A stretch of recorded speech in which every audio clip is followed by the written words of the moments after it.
Hello and welcome to another episode of So They Say It's Haunted. Today we're looking at time slips or maybe time travel in Fobbing. And this is quite an interesting one. It's come to me from a local resident that has relayed her story as a child and her friend's story. The lady has seen one of the Fobbing videos that I put out, and she contacted me to tell me about her experience when she was a young girl and her friend's experience. Now I was able to speak to both of them, and they've both given me slightly different stories, but they do completely match up in the details that matter, and I've been able to fill in the gaps between them. But it's quite an interesting one, and let me know what you think about it, because time slips are often experienced by people who don't believe in ghosts.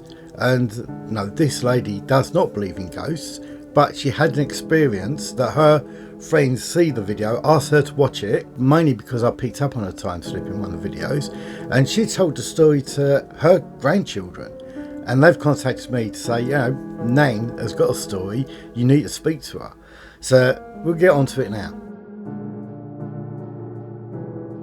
Time slips are quite strange, and we hear reports of them from time to time. We have reports of an Air Force pilot who flew over a deserted airbase during a storm and managed to see in a break in the cloud the airbase was all set up as if it was ready and in action, and he knew it was derelict, and when he flew back it was all derelict and he was rather confused by it.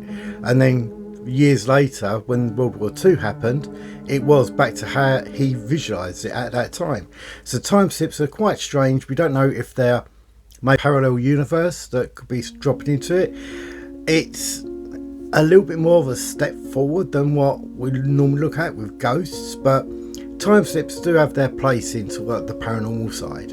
On the 15th of June 1974, Jane and Julie were at Jane's house. It was her 12th birthday, and they'd had a little bit of a party in the garden, and her and her friend decided that they were going to walk from the top of Fobbing across the fields and just explore and play around just by the marshes. And at the time in 1974, a lot of the old Corrigan site, which went on to be Shellhaven, had just been demolished, and the oil refinery was growing across that area. So it was quite an interesting place for them to go down and have a look around what was going on, how it was all being developed. So they'd often go down there and just play around on the marshes and the fields. Jane said they were still wearing their party dresses, and they'd gone down onto the field, and their parents were quite worried that they were going to get them really muddy, but it'd actually been quite a dry spell, and they said, no, we're fine. I said, don't fall over, don't ruin them. And Jane said, no, we're kids, that normally always happened. We always used to ruin our clothes. But they went off, they walked down the banks of Fobbing and down onto the flat area where all this redevelopment was going on. And they was walking across the fields, and they've done this many times. They've played around there many times. And I think that was a gnat that flew past me. It's not an orb. I've had my window open. My eyes look a bit puffy as well. I've just walked through a field of sunflowers, and my hay fever is just driving me insane at the moment. But back to where I was. Jane said, quite often they'd spend their weekends down there, and this was a Saturday. And her birthday fallen on a Saturday, and they'd had this little party thing, and it had finished quite early, so they just thought they'd go and explore the area, as kids do back then. So in 1974, we didn't have things like PlayStations and all that they play on. At the age of 12, they were going out and meeting friends quite regular, but they'd have to go to Stanford because at that time, Corringham and all that was still undeveloped really as much. The housing was just being built. I know that in my area, Stanford, the housing about 1969 and 1970, so it was the area was going through quite a lot of change. And this is sort of the time when, I say, Corrigan had just been demolished and the oil refinery had been growing. And that is the area that Jane and Julie were going down to explore. Jane said they'd gone down over a couple of ditches and walked through into an open area, and Jane was trying to cross just like a little trench part that was in the dirt, and she slipped and fell and she cut her knee. Julie jumped down and helped her, pulled her back up out the ditch, and Jane was crying quite a lot. They heard a voice saying, "Are you okay? Are you okay?" And as the girls looked up, they see a lady standing there, and she's in quite sort of like a summery dress herself, and nothing out of the ordinary. And she said, "Oh, my friend's fallen over and she's cut her knee. Have you got a bit of tissue that she can put on her knee?" And the lady said, "Yes, definitely." And she come over and she looks at me and said, "Oh, no, that looks a bit sore." She went, "Come over to my garden and I'll wrap it up." As the girls looked up, they noticed they're actually quite near a cottage, and they went over to the lady's cottage. They went and sat in the garden. The lady went inside the house and she come back with a little basket of first aid equipment, and it was just a general thing like water and Vaseline and things like that. And she sat about just like cleaning up the wound on Jane's knee, and she's going, "Oh, what are you girls doing down here?" They explained it was Jane's birthday and they'd been having a party. And she went, "Oh, it's your birthday? Oh, that's lovely, darling." She goes, "What I'll do, I've got some cake mix I'm making at the moment. Why don't you come in and make some cakes?" Now, okay, sounds a bit dodgy. Yeah, Hansel and Gretel, kids going to people's houses. But back then, people were more trusting. They went to the lady's house, and they said the house was very, very lovely, very, very quaint, and it's a big open fireplace and an Arga there that the lady was doing her cooking on. And they made up the mix for the cakes, they put it in the oven, and they sat there, the cake come out, and the lady made them all these like little separate cakes. And she said, you can take them back to your house and show your mum what you'd made, and be really proud of what you've done, because they're lovely cakes. And the girls thanked her, and they'd been here about an hour or so while the cakes were cooking. And the lady seemed just quite normal, very, very pleasant. But all the time they said something wasn't quite right with the lady. But all the time they were there, they felt that the lady was quite distant. Although she was very friendly, she didn't really talk much about the area. When they mentioned names for the people in the village, she didn't really know them. When she mentioned places down in Stamford, she didn't know them. So it was very shut off. And they said there's nothing really modern in the house. There wasn't no televisions, there was no telephone or anything like that. The lady lived in this cottage solely on her own. And actually, they don't even remember anything electric there. It was all very, very old. Anyway, they took the cakes, they walked back home, and they walked in, and her mum went, "Look at the state of your dress." And where she fallen down in the only wet bit of the whole area, she was covered in mud. Of course, she had a cut knee, and it was bandaged up, nicely bandaged up. They explained the story. The mum went, "Oh, well, I don't know of that cottage. What's her name?" They said, "Actually, we didn't ask her name." And I said, "Oh, okay." But she goes, "Look at the cakes that we made with her." And the mum took the cakes and looked at them and said, "Oh, they're really nice." Well, she went, "Well, how old is this lady?" She goes, "Oh, no, she's very old. She's very old." And back then, kids anything over 50, well, I'm 50 in a couple of weeks. So anything over 60 was really, really ancient. And I remember being sort of 12 and thinking 60 was sort of like grave dodging, really, to be truthful. So we don't really get an accurate age of the lady. Her mum said, "No, I really don't recognise the lady. I don't know the cottage or anything like that." Nothing more happened that day. The next day, the girls met up and they said, "Oh, let's go back down to the cottage and say thank you to that lady. And what we'll do, we'll take some of our homemade jam." So the week before, the girls had made some homemade jam in the kitchen, and they put them into little pots, and they thought they'd take them down to the lady. So again, they followed the same track as I had before, gone over the bank, over the hill, down the side, and through the bushes, and there was the cottage. They went in there, knocked on the door, and they said, "Oh, thank you for the cakes, and here's some jam that we'd made." And the lady was so appreciative. She said, "Oh, come in, come in." They sat down, and the lady had some bread, and they put jam on the bread and they ate it. And then it was very quite warm in the kitchen, so they come back out and sat in the garden. While I was sitting in the garden, the lady's dog came out, and it was quite an old dog. Julie said it was like really sort of grey round the face, and she said it was like a terrier, but it looked sort of like very old, and it wasn't very mobile. But they had fun sitting there playing with the dog and stroking it, and again talking. And she said, "Oh, do you go up to the church much?" And she said, No, dear, I don't go to church." And I went, "Oh, because we was up there this morning." It being a Sunday, they'd been to church that morning and had come down and then took the jam down to the lady. And she goes, "Oh, no, I don't go to church. I don't go to church." And "Oh, well, what do you do?" Jane's mum said she didn't know of you or the cottage. And the lady went, "Oh, well, that's strange, darling." She goes, "But I don't know the village. I don't know where that is." And Julie and Jane looked at each other, and they didn't want to say anything, and they're thinking, perhaps it's old age, she doesn't know where she was, or a little bit confused.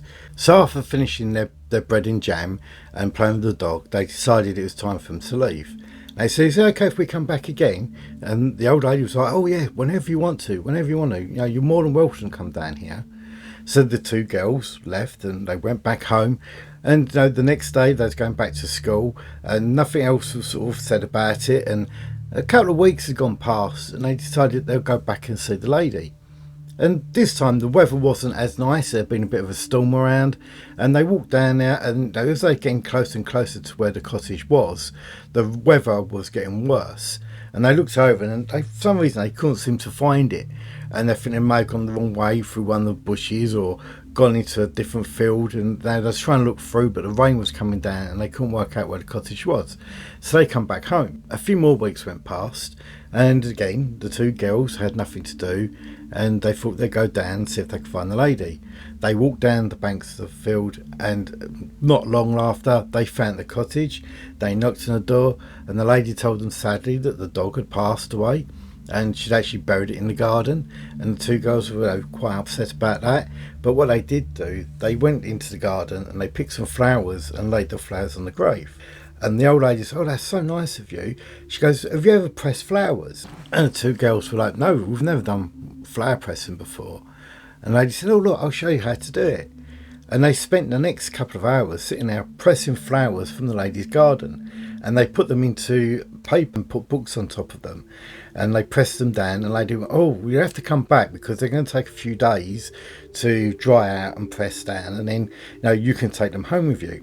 And the two girls were, "Oh yeah, that's great, we'll come back." So again, they went home. Unfortunately, they didn't get back there for a couple of weeks. And when they did have a bit of free time, they walked down there, and yet again, as they got close to where the cottage was, the weather turned really, really nasty. And there's a thunderstorm brewing, and the girls were like, "I don't really want to cross the field in the thunderstorm." And again, they thought that they'd gone the wrong way. They're like, "What keeps going wrong here? We know where." And Judy said, "No, we knew the area and we knew exactly where we were going, but it just seemed that sometimes we'd go there and we'd find the cottage, and sometimes we'd go there and we couldn't ever see it." She goes, "But it was every time we went there and we couldn't find it, the weather seemed to come down really bad, and it was quite strange." And Jane and Julie both sort of agree on this. Every time that they couldn't find the cottage, the weather was quite nasty. They'd leave their house, it was quite nice, but by the time they got down the banks, the weather would come over either really, really grey or threatening, or it'd start raining, or it'd get a bit misty. Things would change very, very rapidly. And on this time, again, they come back, gave up trying to find the cottage. But the next day, they were determined to find the lady because they wanted to get their flowers. They went down there and the weather was lovely. And they looked in one field, looked in another field. They couldn't find it.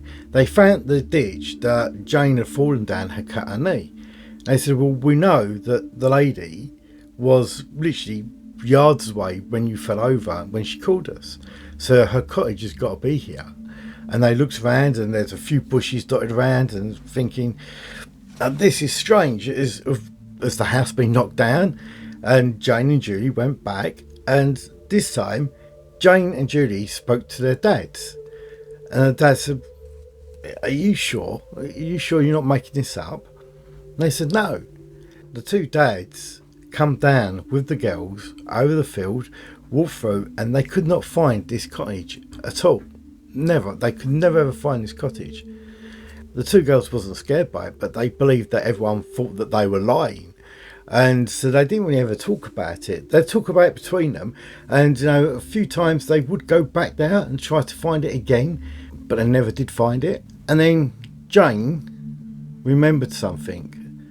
When they gave them the cakes, the lady had given them a little wicker basket to put the cakes in to come home. And she'd been putting her makeup in that basket ever since that day.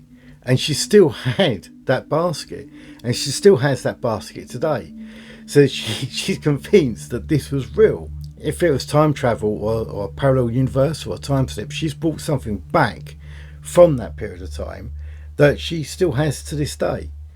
Or was there a bigger gap between when they thought they were going there and finding the lady and when they couldn't find the lady? The area was going through a lot of development.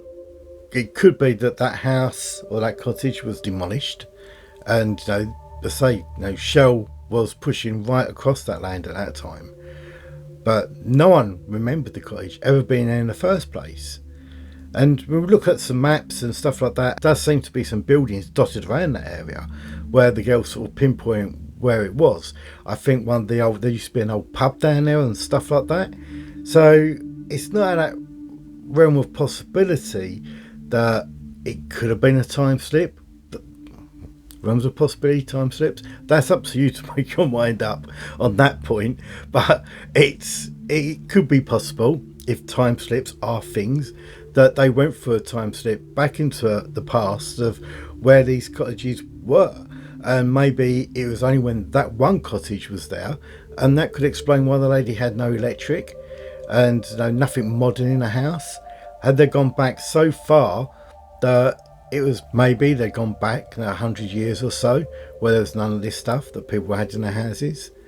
But the two girls, or I say now the two ladies, when I was talking to me, they're still very, very confused by it. And I said, yeah, I've walked around the area, I've never seen anything down there. I've said I've looked at maps in the past. I know doing the research on Fobbing itself, I did find those, and I'll try and put some pictures of the maps on here so you can have a look. But Jane and Julie are still convinced that this happened, it is a real thing. And having this wicker basket is a memento of that time. And if it is the case, it would be the first time that I've ever heard of someone being able to pull back something from time travel or a time slip. I've never heard of any other sort of these stories where someone says they've got an item from it, which makes it quite unusual. As normal, these people don't want to be named in my videos, but I do know that they have shared this story over the years with their grandchildren and people around them that they know, and they quite enjoy telling the story now.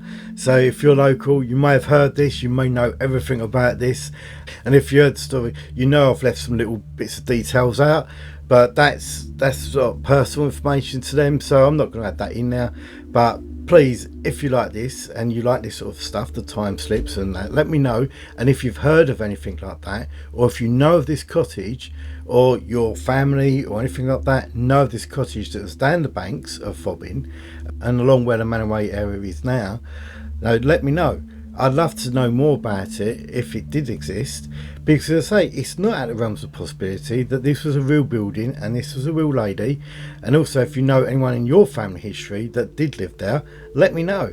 Anyway, if you do like this sort of video, give it a thumbs up, give me a like on YouTube, and leave a comment below. And if you subscribe, also remember to hit the notification bell, and I'll see you in the next video. Bye.